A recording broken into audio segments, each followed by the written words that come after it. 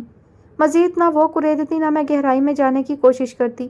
میری دوستیں رشک کرتی تھیں میری قسمت پر، اور آج بھی کرتی ہیں، کیونکہ آج بھی جب کالج کے گیٹ سے میں اندر جاتی ہوں تو اپنے بھائیوں کو اپنے پیچھے کھڑا پاتی ہوں۔ اور میری دوستیں اب تنہا آتی ہیں کیونکہ وہ اب بڑی ہو گئی ہیں اور ان کی مائیں اب مصروف ہو گئی ہیں۔ میں بنا ماں کے ہی ان سب میں بہترین تھی اور ہوں۔ میرے بھائی آج بھی صبح اٹھ کر میرے لیے لنچ بنا سکتے ہیں، اور وہ لڑکیاں اب صبح اٹھ کر پورے گھر والوں کے لیے ناشتہ بنا کر پھر کالج آتی ہیں۔ میں یہاں بھی ان سے بہتر ہوں۔ وہ رکی، گہری سانس لی، پھر دوبارہ گویا ہوئی۔ میں امی کا صرف نام جانتی تھی۔ وہ کہاں ہیں، ہمارے ساتھ کیوں نہیں ہیں، مجھے ان سب باتوں سے کبھی کوئی فرق نہیں پڑا۔ سنا ہے ماں محبت دیتی ہے اور مجھے بے پناہ محبت ملی ہے۔ ماں پرورش کرتی ہے تو یہ کام میرے بابا نے کیا۔ میری اس بہترین زندگی میں اچانک آبی مجھے ایک خاتون کے سامنے کھڑا کر کے کہتے ہیں، بچم یہ ہماری ماں ہے۔ تو بھائی میں کیا کرتی؟ میں آگے بڑھ کر انہیں گلے لگاتی، انہیں خوش آمدید کہتی؟ کیوں؟ مجھے ان کی ضرورت نہیں ہے۔ آپ بھی ان کی وجہ سے 2 دنوں سے پریشان رہے، ان کا رویہ بدلا، میں کیسے انہیں اپنی ماں مان لوں؟ آپ بھی مجھ سے زیادہ محبت کرتے ہیں یا ان سے؟ یہ خیال ہی برا ہے بھائی۔ ہادی نے چونک کر اسے دیکھا تھا۔ محبت کے معاملے میں محمل بھی خود غرض ہے۔ آپ بھی اگر مجھ سے زیادہ کسی سے محبت کریں گے تو میں کبھی خوش نہیں رہ پاؤں گی۔ مجھے امی کی ضرورت نہیں ہے، مجھے صرف آپ بھی، بابا اور آپ کی ضرورت ہے، اس نے فیصلہ کن انداز میں کہا۔ ہادی لب کو چلتا اسے دیکھتا رہا، پھر قدرے توقف کے بعد گویا ہوا۔ محمل، ہر رشتہ اپنا الگ مقام رکھتا ہے۔ وہ اس کی ماں ہے اور تم بہن۔ یہاں مقابلہ نہیں ہو سکتا بچے۔ تم دونوں کی محبت کو ایک ہی ترازو میں نہیں تول سکتی۔ اگر کوئی بھی اٹھ کر آپ سے کہے میں ایاد افندی کا سگا بھائی ہوں اور بھائی آپ سے بڑھ کر انہیں چاہیں تو کیا کریں گے آپ؟ محمل، یہاں 2 بھائی ہیں مگر وہاں ماں اور بہن ہے، سمجھنے کی کوشش کرو۔ محمل نے اس کے کہنے پر نفی میں سر ہلا دیا۔ ہادی نے گہری سانس لی، پھر اسے دیکھا۔ مجھے لگا تھا تم سمجھدار ہو جب تم خود عروہ کو ایاد کی زندگی میں شامل کرنے کی کوششوں میں ہمارے ساتھ ہوئی تھی۔ بھائی وہ بھابھی ہیں تو وہ ماں ہے۔ محمل خاموش رہی۔ وہ لب بھینچتا سیدھا ہو کر بیٹھا، پھر ماحول کو ہلکا پھلکا کرنے کے لیے شرارتاً محمل کو دیکھا۔ تم نے مجھے پریشان کر دیا یار، اگر تم اپنے بھتیجے بھتیجیوں سے بھی ایسے ہی جلنے لگیں تو؟ محمل ہلکا سا مسکرا دی۔ ایسا کبھی نہیں ہوگا، میں ان سے بہت محبت کروں گی۔ وہ کھل کر مسکرائی تھی۔ کیوں؟ ہادی نے آنکھیں سکیڑی۔ کیونکہ میں ان کی پھپھو ہوں گی، اور اس لیے بھی کہ آپ بھی ان سے محبت کریں گے۔ جن سے محبت کرتے ہیں کبھی کبھار انہی کی محبت میں ان لوگوں سے بھی محبت کرتے ہیں جو ان لوگوں کو محبوب ہوں جن سے آپ محبت کرتے ہیں۔ تم جیسے اپنے بھتیجے بھتیجیوں سے ایاد کے لیے محبت کرو گی تو کیا تم چچی سے اس کے لیے محبت نہیں کر سکتی؟ وہ اسے لاجواب کر گیا تھا۔ وہ پلک جھپکتی چپ چاپ اسے دیکھنے لگی۔ پھر بھی تمہارا ہر فیصلہ ہمیں قبول ہے۔ اب تم آرام کرو، میں ذرا ڈاکٹر سے مل لوں۔ جلدی ٹھیک ہو جاؤ، پھر گھر چلیں۔ مسکراتے ہوئے اس کے گال پر چٹکی بھری، پھر کرسی سے اٹھ کر باہر نکل گیا۔ محمل خالی خالی نظروں سے بند دروازے کو دیکھتی رہی۔ آنکھوں سے ایک آنسو پلکوں کی باڑ توڑتا گال پر لڑک گیا۔ وہ مشل اور شہریار کے ساتھ شہریار کی پٹی بدلوانے اسپتال آیا ہوا تھا۔ مشل اور شہریار کو ڈاکٹر کے پاس بٹھا کر وہ خود باہر آ گیا تھا۔ راہداری سے گزرتے ہوئے اس کی نظر سامنے پڑی تو آنکھوں میں تعجب ابھرا۔ وہ انادیہ تھی، ہاتھ میں کوئی فائل لیے اسی کی طرف آتی۔ اس سے پہلے وہ وہاں سے غائب ہوتا انادیہ بھی اسے دیکھ چکی تھی۔ وہ پی کیپ نیچے کرتا سائڈ سے گزرنے لگا جب وہ اس کے راستے میں آئی۔ آریان تم؟ وہ لب کچلتا ارد گرد دیکھنے لگا۔ باغیچے میں چلو، وہ سر ہلاتی اس کے ساتھ باغیچے میں آئی۔ تم یہاں کیا کر رہی ہو؟ میں تو محمل کے لیے آئی تھی، تم یہاں کیا کر رہے ہو؟ تم اسلام آباد میں ہو، بتایا بھی نہیں۔ انادیہ نے آنکھیں سکیڑے اسے دیکھا۔ میں کام سے آیا تھا، آج ہی آیا ہوں۔ محمل کون؟ اس کے سوال پر انادیہ نے اسے گھورا۔ میری نند، اس نے آنکھیں گھمائیں۔ آریان کی نظر اسے ڈھونڈتے ہوئے باغیچے کی طرف آتی مشل پر ٹکی۔ وہ جینس کی جیب سے موبائل نکال کر میسج ٹائپ کرنے لگا۔ چند پل بعد اس نے پیغام بھیج کر چور نظروں سے سامنے دیکھا۔ انادیہ نے بھی اس کی نظروں کے تعاقب میں دیکھا۔ مشل پیغام ملنے پر وہیں رک گئی۔ انادیہ نے گردن گھما کر اسے گھورا۔ لڑکی تمہارے ساتھ ہے؟ آریان نے معصومیت سے نفی میں سر ہلایا۔ کیا چکر چل رہا ہے آریان؟ شادی وادی تو نہیں کر لی تم نے؟ یہ لڑکی اگر یہ بات سن لے تو یہیں صدمے سے بے ہوش ہو جائے۔ اس نے مسکراہٹ دبائی۔ رکو ذرا تم۔ وہ تیز تیز قدم اٹھاتی مشل کے پاس آئی۔ آپ آریان کے ساتھ ہیں؟ Excuse me? انادیہ نے دانت پیس کر اسے دیکھا، پھر اسے بازو سے پکڑ کر آریان کے روبرو لا کر کھڑا کیا۔ کون ہے یہ؟ وہ آنکھیں سکیڑے آریان سے پوچھ رہی تھی۔